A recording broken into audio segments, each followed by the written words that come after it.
The Moabites are not just a distant people from antiquity. Imagine yourself in Lot's shoes, witnessing the destruction of Sodom and Gomorrah, bearing the weight of choices that would shape the future of his descendants.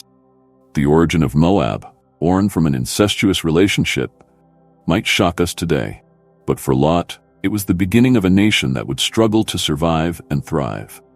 Despite a tumultuous start, the Moabites managed to create their own identity and establish themselves in a fertile region, using their rich land to build a prosperous economy.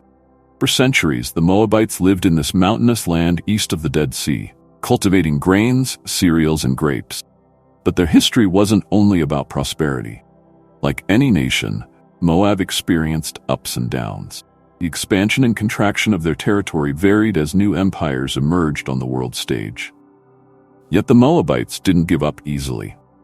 Imagine yourself as a Moabite farmer, seeing your land flourish, but knowing that at any moment, invaders could arrive. This uncertainty is part of Moab's story and the story of all of us. Moab also faced internal challenges.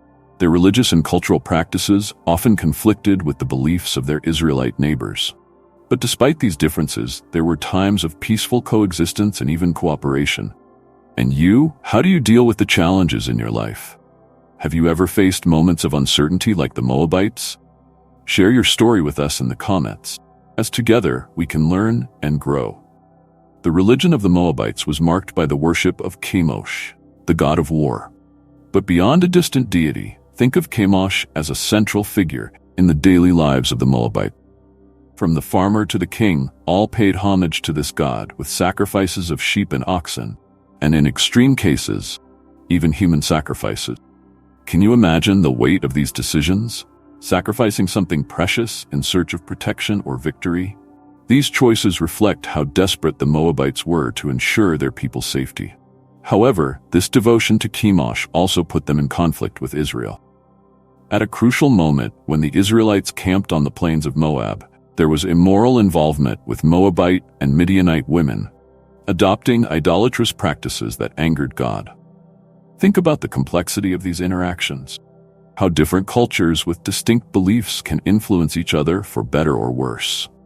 This reminds us that in our own lives, external influences can lead us away from our values unless we remain vigilant. But not all stories between Moab and Israel are of conflict. The story of Ruth, a Moabite who chose to follow her mother-in-law Naomi to Bethlehem, shows that even among different peoples, there is room for love and redemption. Imagine Ruth leaving behind everything she knew, her family, her land, in search of a new beginning. Have you ever had to make such a courageous decision as Ruth? Share your experiences in the comments and inspire others to follow their own paths of faith and courage. Moab was a land of opportunity, and its people knew how to take advantage of it. Situated on a fertile plateau, Moab thrived through agriculture and sheep farming. Imagine working in the fields, harvesting grain under the scorching sun, knowing that your crops would support your family and your people. This agricultural prosperity is what allowed the construction of fortresses along the borders, protecting the kingdom from invaders. But at the same time, these fortresses also symbolized the constant uncertainty that peace could be disrupted at any moment. These fortresses were more than just defensive structures. They were a symbol of the Moabites' determination to protect what they had built. Think about the borders in your own life. What do you do to protect what's important to you? What are your own fortresses, whether emotional or physical? The story of Moab teaches us that even in times of peace, we must be prepared to defend what we value. However, Moab's prosperity wasn't eternal. Over the centuries, they faced invasions and subjugation by larger empires like the Assyrians and Babylonians. But even in the face of these adversities, the Moabites fought to maintain their identity. And you, what do you do to maintain your identity in the midst of challenges? Leave your comment and tell us how you keep your fortresses strong in difficult times. The relationship between Moab and Israel is a classic example of how neighboring nations can experience both peace and war. God on several occasions ordered the Israelites not to attack Moab, allowing the two peoples to coexist peacefully. But as with all relationships, that peace didn't last forever. The Moabite king Balak, in a desperate attempt to protect himself, even hired the prophet Balaam to curse Israel. Think of Balak as a leader who, in the face of fear and uncertainty, resorted to extreme measures to protect his people. This tension between protection and aggression is something we can all understand. Many times, in our own lives, we find ourselves in situations where we have to choose between maintaining peace or acting to protect what we love. How do you handle these decisions in your life? Have you ever faced moments where you had to take a difficult stand to protect something important? Share your reflections with us in the comment. But not all interactions between Moab and Israel were marked by conflict. When David was still not king, he sent his parents to take refuge in Moab while he fled from Saul.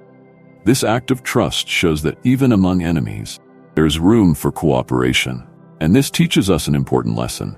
Even in the most difficult situations, there is always an opportunity to build bridges instead of walls.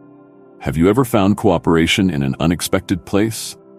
Tell us how you overcame a conflict and found peace. As time passed, Moab's power began to wane. Imagine the fear and uncertainty of the Moabites as they watched powerful empires like Assyria and Babylon approach their borders. During the reign of Omri, Moab was subjugated by Israel, but after King Ahab's death, Moabites rebelled and regained their independence. This struggle for freedom shows the resilience and fighting spirit of the Moabites. Have you ever fought for your freedom, whether in a physical or emotional sense? Share your story of overcoming adversity with us. But Moab's story is also a lesson about the highs and lows of life.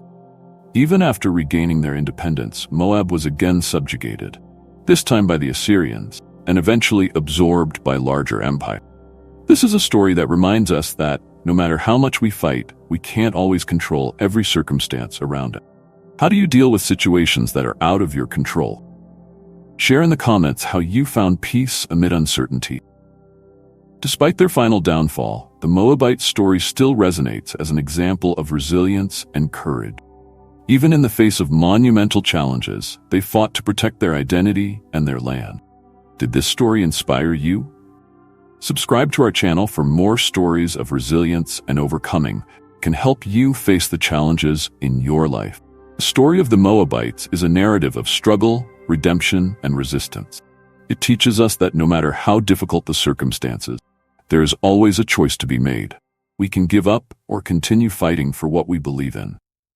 Moab's trajectory shows us that even in times of adversity, there is room for courage and faith. The story of Ruth, in particular, is a powerful reminder that even in the darkest of times, there is hope. Ruth, a Moabite, found a new beginning in Bethlehem and became part of the lineage of David and eventually of Jesus Christ. This shows us that no matter where we come from or what we've been through, we can always find redemption and new beginnings. Do you believe in second chances? Share your experiences of rebirth and hope in the comments. We want to hear how you transformed your life, just as Ruth transformed hers.